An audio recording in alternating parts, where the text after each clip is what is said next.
Hello everyone. आज के हमारे इस क्लास में हम पृथ्वी ठोस है अथवा खोखली एवं पृथ्वी की आंतरिक संरचना क्या है के बारे में सीखने वाले हैं। ओके, तो चलिए आज का यह महत्वपूर्ण वीडियो शुरू करते हैं। हमारी पृथ्वी ठोस है अथवा खोखली है। वैसे तो आप सभी जानते हैं कि हमारी जो पृथ्वी है उसका आकार कैसा है, तो गोल है। ओके, वैज्ञानिकों की माने तो वैज्ञानिकों के अनुसार हमारी पृथ्वी खोखली ना होकर ठोस है। ठीक है, इसका मतलब है कि हमारी पृथ्वी खोखली नहीं है, हमारी पृथ्वी क्या है, एक ठोस है। किंतु हमारी पृथ्वी की सतह समतल व चिकनी नहीं है। हमारी पृथ्वी ठोस तो है लेकिन इसकी सतह की यदि बात करें तो यह समतल और चिकनी नहीं है। ओके, हमारी पृथ्वी की जो सतह है वह कहीं पर ऊंची है तो कहीं पर गहरी है या नीची है कह सकते हैं। ओके, कहीं पर ऊंची है कहने का तात्पर्य है, ऊंची है मतलब कहीं पर पहाड़ है। ओके, तो वो क्या हो जाएगा, सतह ऊंचा हो जाएगा। गहरी या नीची सतह होने का मतलब है कि गहरी वहां पे घाटियां हैं।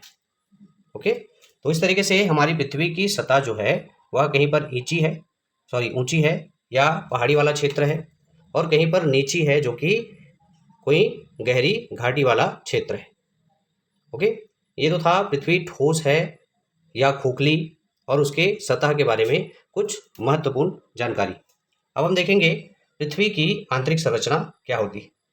आप कल्पना करें, जैसे हमने कहा पृथ्वी ठोस है, यदि उसको बीच से काटा जाए तो पृथ्वी कैसा दिखेगा या पृथ्वी की आंतरिक संरचना कैसी दिखेगी।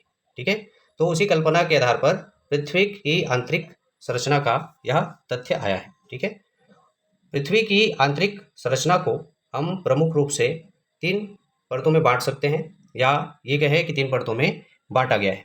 पहला जो परत होता है वह कहलाता है भूपर्पटी, या जिसे अंग्रेजी में क्रस्ट कहते हैं। ओके, दूसरा है प्रावार या मेंटल। तीसरा है क्रोड, जिसे अंग्रेजी में कोर के नाम से भी जाना जाता है। ओके, तो इस तरीके से पृथ्वी की जो आंतरिक संरचना है उसको प्रमुखता कितने भागों में, 3 भागों में या 3 परतों में बांटा गया है। ओके, अब हम इसको थोड़ा सा चित्र के माध्यम से समझने की कोशिश करेंगे। ओके, हम सबसे पहले भूपर्पटी की बात करें। अब मान लीजिए ये जो यहाँ पे मैंने चित्र बनाया है यह पृथ्वी की आंतरिक संरचना है। ओके, पृथ्वी के काटने के बाद उसकी संरचना कैसे दिखेगी उसका एक ये चित्र है।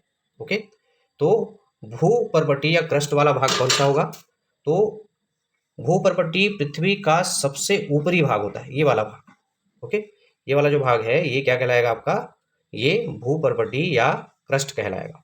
ओके, अब प्रवार की यदि बात करें तो आपका जो प्रवार है या मेंटल है वह कौन सा वाला भाग होगा, तो वह आपका ये वाला भाग होगा, बीच वाला भाग। ओके, ये वाला भाग आपका क्या कहलाएगा, ये पूरा का पूरा आपका प्रवार कहलाएगा। ओके, अब जो तीसरा भाग है क्रोड या कोर, तो उसको समझने से पहले ये जान ले कि जो क्रोड होता है या कोर होता है उसको 2 भागों में फिर से विभाजित किया गया है। ओके, पहला जो भाग होता है उसे बाह्य क्रोड कहा जाता है, और दूसरा जो भाग होता है उसे आंतरिक क्रोड कहा जाता है। ठीक है, तो जो पहला क्रोड होगा आपका, तो ये वाला हिस्सा जो देख रहे हैं आप, है ना, ये वाला हिस्सा ये आपका बाह्य क्रोड कहलाएगा। ओके, ये वाला हिस्सा क्या कहलाएगा, आपका बाह्य क्रोड कहलाएगा। और आंतरिक क्रोड कौन सा होगा, तो ये जो बीच का हिस्सा है आपका, ये वाला एरिया, ये आपका क्या कहलाएगा, आंतरिक क्रोड कहलाएगा। ओके, ये तो था पृथ्वी के ठोस और खोखली होने से संबंधित टॉपिक एवं पृथ्वी की आंतरिक संरचना से संबंधित एक महत्वपूर्ण वीडियो। आशा करता हूँ आप लोगों को यह दोनों टॉपिक अच्छे से समझ में आया होगा। इसी प्रकार के महत्वपूर्ण टॉपिक के साथ हम हमारे नेक्स्ट वीडियो में मिलेंगे। तब तक के लिए धन्यवाद।